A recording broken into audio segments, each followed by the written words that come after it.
Dr. Patel, I have to start with you. When you make the list of all the times and all the big things that he's rode in the opposite direction of science for and around, there is no story for him to tell about doing a single thing to protect this country. What is sort of the private conversation among scientists about what's ahead for us in the fall and winter? Yeah, I think you're touching on something that's an active source of conversations. As you mentioned, in the United States, we're seeing an uptick. We've got at least 14 states that have a positivity rate of 10%. 10% of the tests that are being done are positive, so that's not the direction we want. And then if you look, as many of us are, at Europe and Asia, we're seeing disturbing trends, which, in the past kind of predicted what we might see this winter. And as you also mentioned at the top, 300,000 to potentially even 400,000 deaths. And we think even the 200,000 number is an underestimate of the actual deaths just because of delays and the ways we count deaths in the United States. So scientists around the world are just concerned. And add to that this lack of clear messaging around vaccines, a lack of clear messaging around masks. I mean, I can't believe, watching that footage of the lieutenant governor. He was trying to do the right thing, but you saw that he got bullied and shamed. I mean, we've really learned what Donald Trump thinks of a herd mentality. It's really one where he puts science in a corner, and he's really trying to shame us all by putting this into a political lens. So I worry that the fall and the winter is going to be far worse, and that we have to resort to more, just honestly, Nicole, I worry we have to go back to those really crude measures of closing down bars and restaurants, as some mayors and some other jurisdictions have decided to do.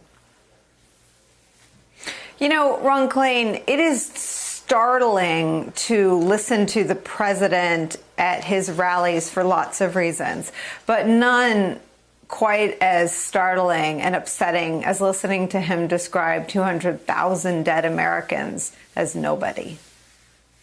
Yeah, Nicole, I mean, it's not just the 200,000 people he's saying are nobodies. I mean, I think it's even crueler than that.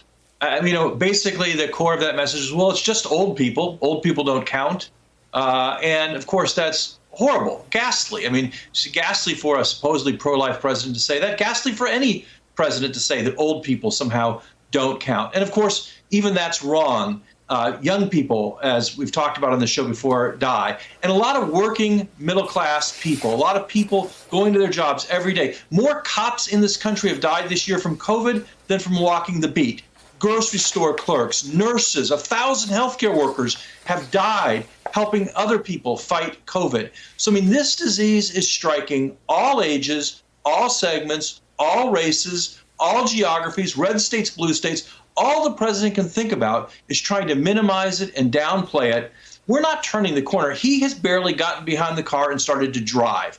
We still have no plan 6 months into it. The death toll is going to start to rise again. We could lose as many lives in the next 3 months as we lost in the past 6 months. Half of that will be because people don't wear masks. Donald Trump could fix that overnight. John Heilemann, it's worse than all of this, though, because here's Donald Trump telling Bob Woodward that it absolutely kills young people. Listen. Now it's turning out it's not just old people, Bob. Just today and yesterday, some startling facts came out. It's not just older. Yeah, exactly. Young people, to plenty of young people. So he's a callous president who's lying about his callousness. I'm not sure which is worse, Heilemann. It's inhuman, Nicole. And,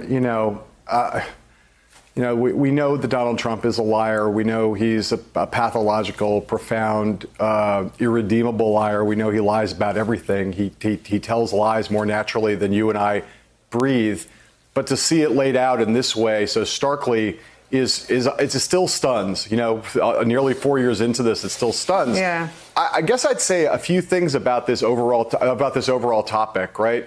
The first is that what's amazing, and I just listening to Dr. Patel, listening to Ron, I did an interview the other day for The Circus with Laurie Garrett, who wrote The Coming Plague back in 1994, has been on the network a few times and kind of predicted the pandemic. Yeah. And she said this thing where she said She said that she'd done a lot of role playing over the years after she wrote in various settings, various public health settings, a lot of scenario planning from the 1990s forward over like years and years and years. And the one thing that all their scenario planning never took into account was the possibility that there would be a federal response that was not actually focused on trying to contain and defeat the virus. And that this was the thing that was so stunning about what we've seen, is that there is no strategy, and everything else, politics, business, economics, the president's own individual electoral circumstances, all of this other stuff, never has there been a moment when Donald Trump and his government have been focused on what should obviously be the central task at hand, which is to beat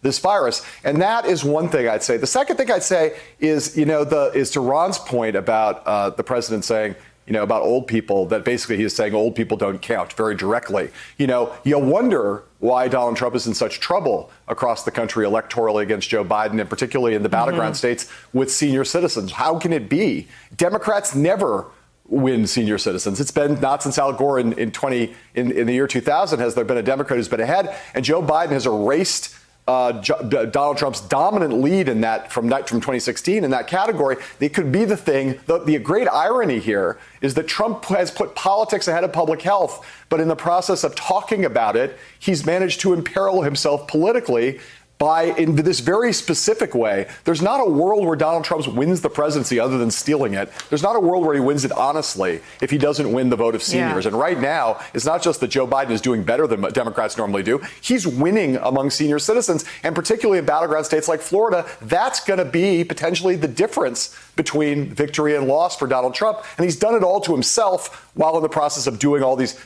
terrifically horrible things to this country.